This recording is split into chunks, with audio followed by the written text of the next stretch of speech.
Hey there, can we talk honestly for a second? You know that moment when you stare at your vision board, affirming your dream life, but deep down you're wondering, why isn't anything happening? Yeah, I've been there too.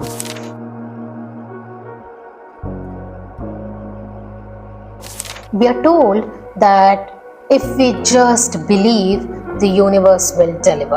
And while belief is powerful, it's not the whole story. Today, I want to walk you through what the original New Thought teachers actually meant when they talked about manifestation. Not just wishful thinking, but a way of living, moving, aligning. Let's unpack what happens when manifestation finally meets real action, and why that's when the magic actually begins. What the founders really meant. Let's rewind a bit. The New Thought movement wasn't born in a yoga studio or a YouTube video. It started back in the 1800s with people like Phineas Quimby and later Emma Curtis Hopkins, Neville Goddard, and Florence Scovel Shinn. These folks weren't saying just think happy thoughts and everything will be okay. What they were teaching was much deeper. Your outer world is shaped by your inner alignment. Yes, but only when your thoughts, feelings, and actions are in sync. Emma Curtis Hopkins believed in radical responsibility, that you don't wait for abundance, you create it by shifting your mindset and your patterns. Here's something to try.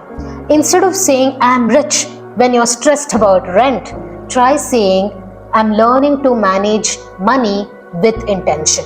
I'm becoming someone who can receive more. The 3-part power formula. Let's break this down. Super simple. New Thought teaches that creations happens through 3 forces: thought, feeling, action.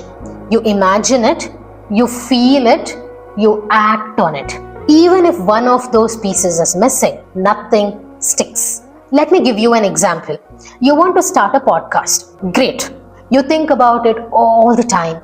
That's step 1. You feel the excitement, the purpose. That's step 2. But unless you record your first episode, nothing moves. The 3rd step is where most people freeze, because that's where doubt kicks in. But it's also where change begins.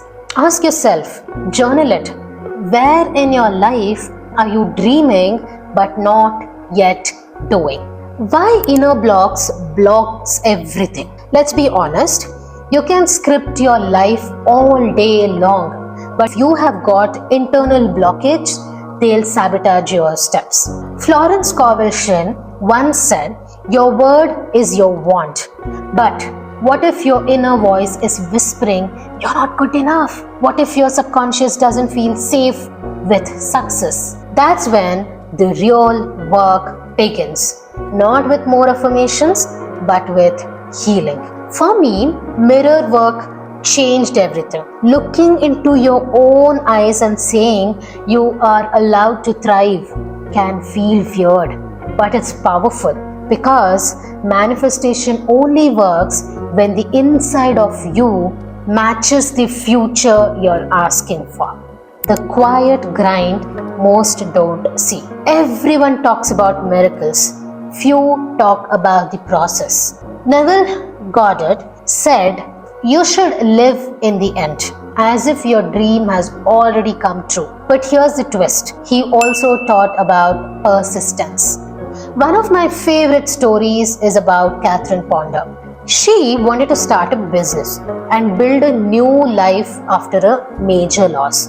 But instead of just visualizing, she wrote affirmations daily, prayed, worked small jobs, and kept moving, even when nothing visible was happening.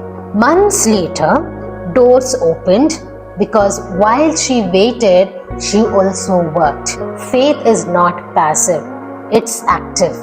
It's waking up and showing up again and again and again. The nudge you shouldn't ignore. There's something New Thought teaches that often gets overlooked. That is inspired action. Not hustle, not burnout, not 10-hour days with no joy, but those tiny whispers. The email you feel nudged to send, the book you feel called to write, the friend you suddenly think and you want to reach out to. That's the universe speaking. And when you move with that flow, that's when the so-called coincidences start stacking up. Try this. Keep a nudge list. Anytime you feel a gentle inner pull, write it down. Then actually act on it. That's how you build trust with your intuition. What it's really about. Manifestation isn't about perfect scripting or magical rituals. It's about showing up aligned with your values, aligned with your belief, aligned with your next brave step. It's about matching your energy and your behavior to the thing you say you want. You don't have to be perfect. You just have to be consistent and curious and honest. You're becoming it. So here's the bottom line. The universe doesn't hand out dreams like lottery tickets. It responds to who you're becoming. So become the person who lives that dream. Not someday, but now.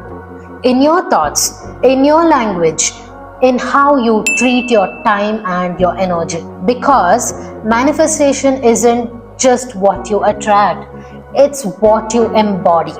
You're not waiting for the dream to arrive. You're becoming the place where the dream feels at home. Thank you.